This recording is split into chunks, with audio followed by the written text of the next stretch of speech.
Gaza और Israel युद्ध को लेकर एक बड़ा सकारात्मक मैसेज सामने आ रहा है। जी हां, ट्रंप ने जो एक पीस प्लान सामने रखा उस पर हमास की सहमति सामने आ गई है। यानी हमास ट्रंप के पीस प्लान को मानने को तैयार है, जिसके बाद राष्ट्रपति ट्रंप की ओर से इजराइल को भी सार्वजनिक तौर पर यह अपील की गई कि वो गाजा में हमले बंद कर दे।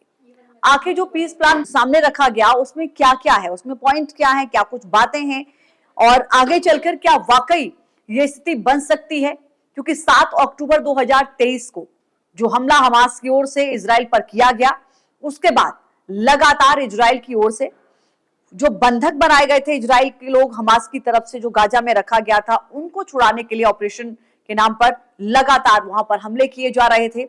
और साफ तौर पर यह कहा गया था इजराइल की ओर से कि हमारा जो टारगेट है वो ये है कि गाजा से हमास के आतंकियों का नामो निशान मिटा दिया जाए।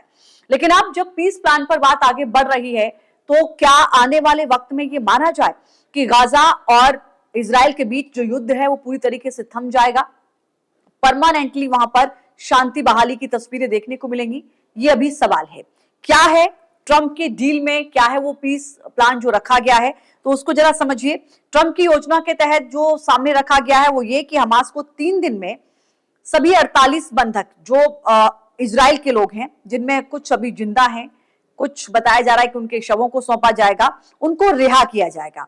और इसके बदले में इजराइल को हमला रोकने के लिए कहा गया है ट्रंप की ओर से, कब्जा की गई जमीन से हटने के लिए कहा गया है, सैकड़ों फिलिस्तीनी कैदियों को छोड़ने के साथ मानवीय मदद की अनुमति देनी होगी इजराइल को गाजा के लिए। गाजा का प्रशासन अंतरराष्ट्रीय नियंत्रण में जाएगा, जो पीस प्लान में एक पॉइंट है उसके मुताबिक, जिसमें ट्रंप खुद और ब्रिटेन के पूर्व प्रधानमंत्री टोनी ब्लेयर निगरानी करेंगे, ये भी रखा गया है। ट्रंप ने शुक्रवार को यानी कि बीते कल सोशल मीडिया पर लिखा कि अगर ये आखिरी मौका समझौता नहीं हुआ तो हमास पर ऐसा प्रहार होगा जो दुनिया ने पहले कभी नहीं देखा होगा।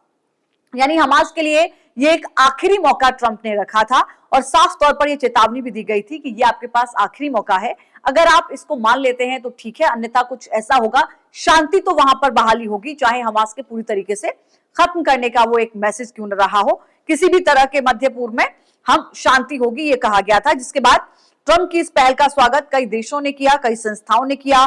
प्रधानमंत्री नरेंद्र मोदी ने भी उनकी इस पहल का स्वागत किया। मिस्र कतर ने कहा कि वो जल्द ही वार्ता की मेजबानी करेंगे। संयुक्त राष्ट्र महासचिव ने भी सभी पक्षों के अवसर पर लाभ उठाने की अपील की। फ्रांस ने भी इसकी तारीफ की है। इजरायली बंधकों के परिवारों ने भी इस कदम को जरूरी बताते हुए सरकार से तेजी से वार्ता शुरू करने की मांग की है।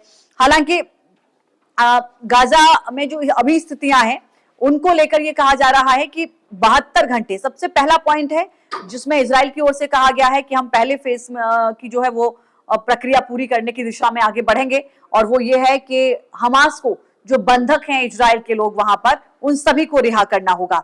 भारत ने कहा है कि भारत जो हमेशा से संघर्ष खत्म करने और बातचीत की वकालत करता आया है, उसने ट्रंप के इस कदम का स्वागत किया। पीएम मोदी ने ट्वीट करके बाकायदा लिखा कि गाजा में शांति प्रयासों में निर्णायक प्रगति के लिए हम राष्ट्रपति ट्रंप के नेतृत्व का स्वागत करते हैं।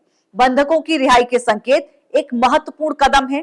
भारत स्थायी और न्याय संगत शांति की दिशा में सभी प्रयासों का दृढ़ता के साथ समर्थन करता रहेगा, ये प्रधानमंत्री नरेंद्र मोदी की ओर से कहा गया है। अब जो पॉइंट है उनको लेकर आगे समझना होगा। हालांकि सभी बातों को वो भी हमास की ओर से नहीं माना गया है। कुछ बातें ऐसी हैं जिनको लेकर ये कहा गया है कि आने वाले वक्त में उन पर बातचीत की जाएगी, और कुछ चीजें ऐसी हैं जो जिन शर्तों को उसने मान लिया है। हमास ने ट्रंप की शांति योजना के कुछ हिस्से पर सहमति जताई है और यह कहा है कि वो सभी बंधकों को रिहा करने के लिए गाजा की सत्ता को किसी स्वतंत्र फिलिस्तीनी निकाय को सौंपने के लिए तैयार है। हालांकि संगठन ने यह साफ किया कि कई अहम बिंदु ऐसे हैं जिन पर अभी बातचीत होगी, और हमास की तरफ से यह भी कहा गया है कि ये योजना बिना विस्तृत बातचीत के लागू नहीं हो सकती है, और सभी कैदियों के शव 3 दिनों के अंदर सौंपना व्यवहारिक नहीं है, यानी कि इसमें वक्त लग सकता है। और यह भी कहा है हमास ने कि गाजा के भविष्य और फिलिस्तीनी अधिकारों से जुड़े मुद्दों पर फैसला एक सर्वसम्मति फिलिस्तीनी रुख और अंतरराष्ट्रीय कानून के आधार पर होना चाहिए।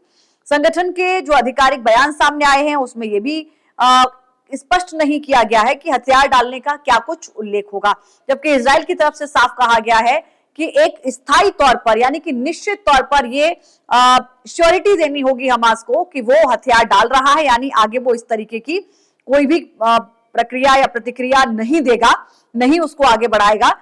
ये इजराइल की हमेशा से मांग रही है कि उसको हथियार डालने होंगे, लेकिन जो बयान हमास की तरफ से सामने आया है इसमें हथियार डालने का अभी तक कोई जिक्र नहीं है। लेकिन आप ये समझ सकते हैं कि गाजा युद्ध को खत्म करने की दिशा में ये बड़ा कदम माना जा रहा है। इजराइल ने सैन्य अभियान रोकने का भी संकेत दिया है कि अगर आने वाले वक्त में इस तरीके का कोई बनता है, लेकिन शुरुआत किसको करनी होगी? क्योंकि ट्रंप ने एक तरफ हमास से कहा है कि वो जो भी बंधक हैं इजराइल के उनको वापस लौटाए, और जो इजराइल के लोग हैं जो इजराइल सरकार के खिलाफ लगातार देखिए प्रदर्शन करते हुए नजर आ रहे थे कि हमारे जो लोग बंधक बनाए गए हैं उनको छुड़वाया जाए, उनके लिए ये डील, ये जो पीस प्लान है, ये एक बहुत अच्छा मौका है उनके लिए। वो कह रहे हैं कि सरकार को जल्द से जल्द इस पर कदम उठाना चाहिए, क्योंकि जो उनके लोग वहां पर बंधक हैं वो वापस आ सके। सोचिए आप, 7 अक्टूबर 2023 को पहला हमला किया गया था हमास की ओर से, और उसके बाद इजराइल की ओर से लगातार बदले में हमले किए गए, लोगों को छुड़ाने के लिए ऑपरेशन चलाए गए, आईडीएफ की ओर से हमले हुए। अब आप कह सकते हैं कि अक्टूबर 2025 में हम हैं, 2 साल कंप्लीट होने जा रहे हैं। क्या इस स्थिति में यह माना जाए कि 7 तारीख तक, 7 अक्टूबर तक वहां पर हालात सामान्य हो सकते हैं? 7 अक्टूबर 2023 को पहला हमला हमास की ओर से किया गया था। वो हमला देखा होगा आपने किस तरीके से वहां पर जो लोग एक कार्यक्रम में शामिल हो रहे थे, तो पैराशूट के जरिए वहां पर हमास के जो आतंकी हैं वो उतरते हैं, गोलियां बरसाते हैं, कुछ लोगों को बंधक वहां बनाकर ले जाते हैं। गाजा से तस्वीरें भी सामने आई थी किस तरीके से लोगों के साथ व्यवहार किया गया। आईडीएफ की ओर से लगातार ऑपरेशन चलाया गया, वो तमाम ठिकाने जो हमास के आतंकी जिन बड़ी बड़ी बिल्डिंगों में रहकर ऑपरेशन चला रहे थे इजराइल के खिलाफ, उनको ध्वस्त किया गया आईडीएफ की ओर से। लेकिन बड़ी भूमिका देखिए, अगर आप इजराइल देखें तो इजराइल में आयरन डोम की रही जो है डिफेंस सिस्टम है, तमाम हमास के हमलों को नाकाम किया। लेकिन इस हमले में इजराइल को भी नुकसान हुआ। ये जरूर कहा जा सकता है कि हमास को जड़ से खत्म करने का जो प्रण नेतन्याहू ने लिया था, उस दिशा में आईडीएफ की ओर से बड़े ऑपरेशन और बड़े कदम उठाए गए। और शायद ये वजह रही कि अब आने वाले वक्त में हमास को भी ये समझ आने लगा कि उसके पास कोई विकल्प नहीं है, वो ट्रंप की शर्त को मान लेता है तो ही ठीक है। लिहाजा हमास की ओर से इस पर सहमति जता दी गई है। अमल में इसको कैसे लाया जाएगा, इस पर सभी की निगाहें हैं। और आने वाले जो 48 से 72 घंटे हैं वो बहुत महत्वपूर्ण है। उन बिंदुओं पर इजराइल कितना अमल करता है, हमास कहां आकर टिकता है, सहमति कैसे बनती है, इस पर सभी की निगाहें रहेंगी। फिलहाल के लिए इतना ही। नमस्कार।